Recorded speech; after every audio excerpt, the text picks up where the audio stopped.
IGenesis isahluko sesihlanu. Isihloko inzala ka-Adamu kude kuye kuma kuNowa. Yiyo le incwadi yenzala ka-Adamu. Mhlana uThixo wamdala umuntu wamenza ngokufana noThixo. Wadala indoda nenkazana, wabasikelela, wabathiya igama elingu-Adamu mhlana wabadala. U-Adamu wahlala iminyaka 103, wazala unyana ngokufana naye, ngokomfanekiso wakhe, wamthiya igama elinguSethi.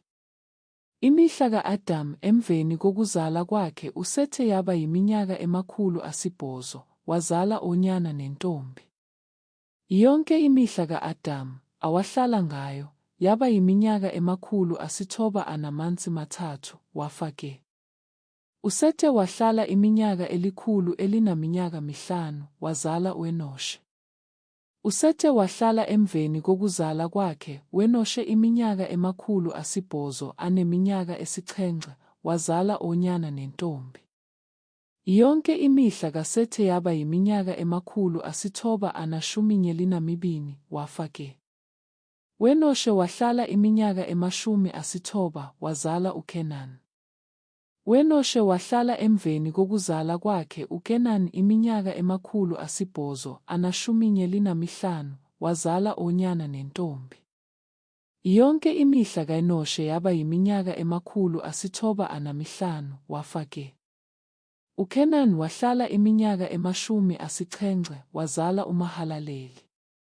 UKenani wahlala emveni kokuzala kwakhe uMahalaleli iminyaka 880, wazala onyana nentombi. Yonke imihla kaKenani yaba yiminyaka 910, wafa-ke. uMahalaleli wahlala iminyaka 65, wazala uYerede. uMahalaleli wahlala emveni kokuzala kwakhe uYerede iminyaka 883, wazala onyana nentombi. Yonke imihla kaMahalaleli yaba yiminyaka 895, wafa-ke. UYerede wahlala iminyaka 162, wazala u-Enoki.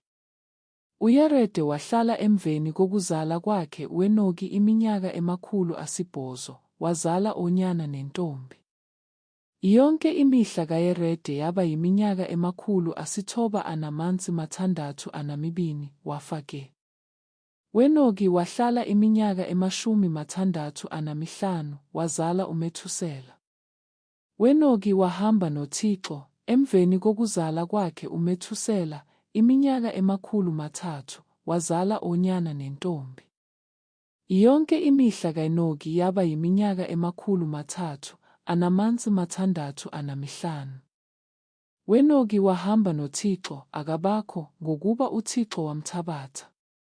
uMethusela wahlala iminyaka 187, wazala uLameki. uMethusela wahlala emveni kokuzala kwakhe uLameki iminyaka 788, wazala onyana nentombi. Yonke imihla kaMethusela yaba yiminyaka 969, wafa-ke. uLameki wahlala iminyaka 182, wazala unyana. Wamthiya igama elinguNowa, esithi, "Lo uya kusithuthuzela emsebenzini wethu nasekubulalekeni kwezandla zethu ngenxa yomhlaba awawuqalekisayo uYehova." uLameki wahlala emveni kokuzala kwakhe uNowa iminyaka 595, wazala onyana nentombi. Yonke imihla kaLameki yaba yiminyaka 777, wafa-ke.